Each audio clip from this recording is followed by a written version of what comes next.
Okay, click on Deploy XOA, select your local storage, the network, and then click on Static IP.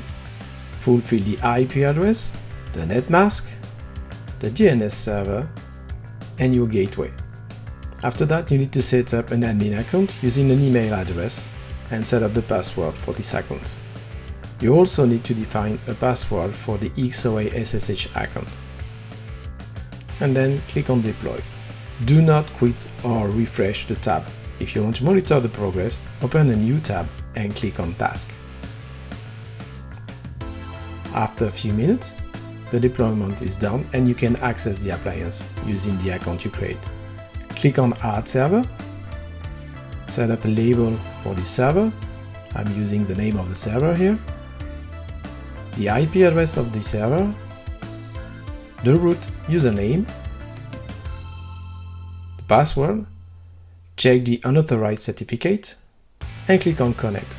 Within a few seconds, you will see the pool appearing. If you click on the pool, you will see that it contains 2 servers, 7 storage repositories, 1 VM, and a pool of RAM. You can see the detail of the pool with the 2 servers. You can also see that the VM is now imported.